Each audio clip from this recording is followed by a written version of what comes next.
Halo, nama saya Yasintus Rionardi Syukur, NIM 19101320.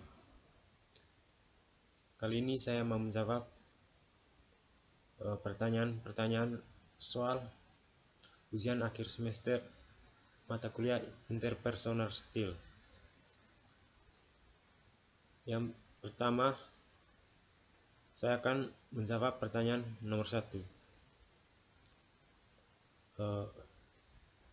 Menurut saya, kemenangan pribadi yaitu sikap merasa bertanggung jawab atas segala yang menimpa diri sendiri.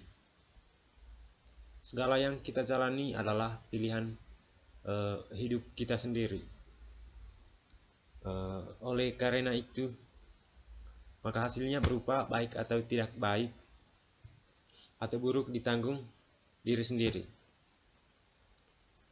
Dengan berkeyakinan bahwa kita adalah kapten diri sendiri dan kita adalah sumber pendorong bagi diri sendiri, maka kita tidak mudah menyalahkan orang lain.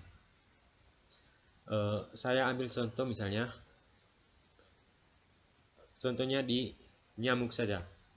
Jika nyamuk selalu mengganggu kita dalam mengerjakan tugas di malam hari, maka jika kita bersikap proaktif, kita pasti berpikir, mengapa aku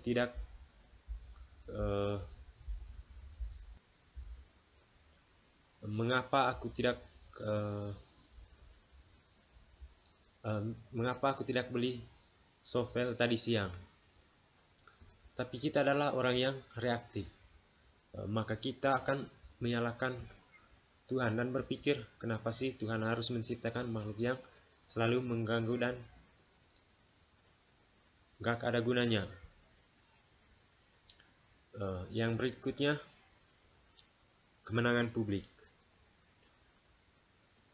Kemenangan publik yaitu ketika kita dapat menjadi orang yang baik di mata orang, menjadi orang yang baik kepada semua orang, menjadi orang yang bisa menghargai orang lain, dan lain-lain, yaitu skala dalam kemenangan publik. Tidak hanya bagaimana cara kita menjadi orang yang baik, akan tetapi bagaimana cara kita menjadi orang yang baik bagi semua. Saya ambil contoh misalnya, kita berusaha untuk mengerti orang lain terlebih dahulu, baru kemudian dimengerti. Dan kita harus memakai cara mendengarkan dengan empati agar dapat benar-benar dipengaruhi orang lain,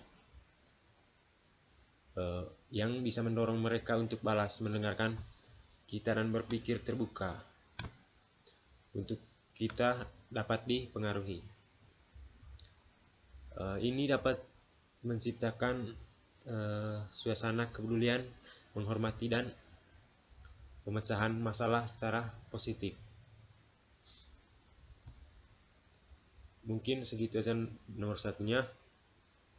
Yang berikutnya saya akan menjawab soal nomor 2. Dari ketujuh habits yang ada, berikut adalah contoh masing-masing habit yang dapat saya sebutkan. Kalau tidak, soal pertama, berpikir menang. Misalkan saya tidak bisa mengerjakan soal latihan akuntansi, saya ambil contoh, kemudian saya belajar dengan teman saya yang lebih pandailah, lebih tahu tentang akuntansi. Kemudian setelah saya belajar padanya dan dia mengajarkan saya, dan saya mendapat hasilnya dengan baik, yaitu saya bisa menjawab soal-soal latihan dengan paham. Kemudian teman saya menjadi lebih pandai lagi karena dia mengajarkan saya secara tidak langsung. Dia pun ikut berlatih belajar sehingga tambah pintar.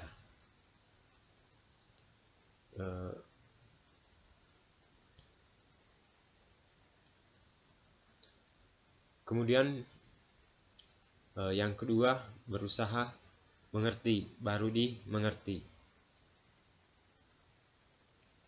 Misalkan ketika ada sahabat saya yang ingin saya curhat, saya ambil contoh, tentunya saya akan bersedia mendengarkan keluh kesah yang dialami sahabat saya sendiri.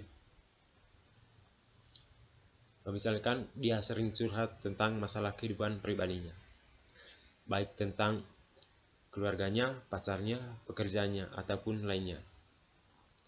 Begitu juga sebaliknya. Misalnya dengan saya sering curhat dengannya karena saya sudah nyaman dan percaya padanya. Apa yang saya ceritakan, dia pasti bisa menjaga rahasianya dan mendengarkannya dengan baik. Dan yang ketiga yaitu wujudkan sinergi. Misalkan saya ambil contoh, misalkan saya bekerja dalam tim di suatu perusahaan yang memiliki tujuan untuk memberikan kontribusi yang baik kepada perusahaan,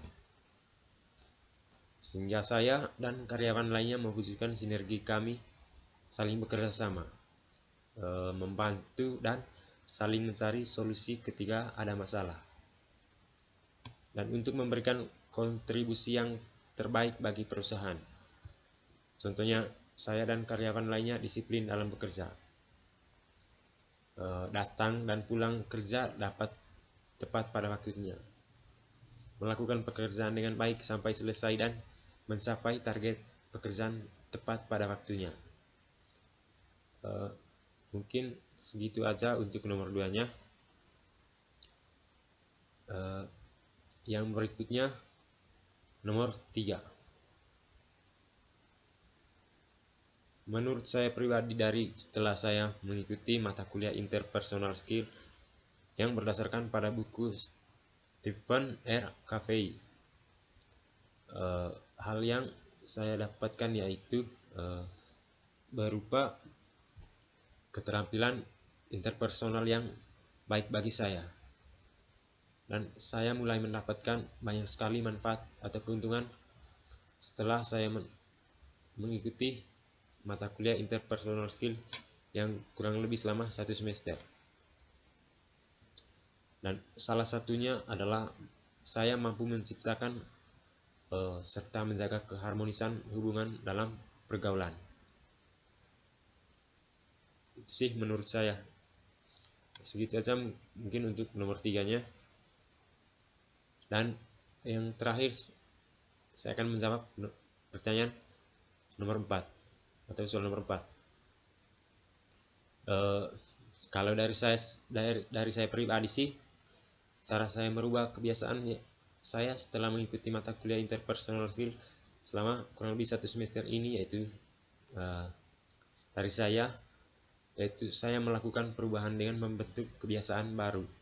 Misalkan dengan belajar di tempat yang tenang, menjaga kerapian ruang belajar misalnya, dan bersikap positif dan berusaha mencapai target belajar yang spesifik. Mungkin segitu aja dari saya. Mohon maaf bila ada kesalahan dan kekurangan kata. Selebihnya saya ucapkan limpah terima kasih. Dan terima kasih sudah membimbing dalam 1 semester ini. Terima kasih.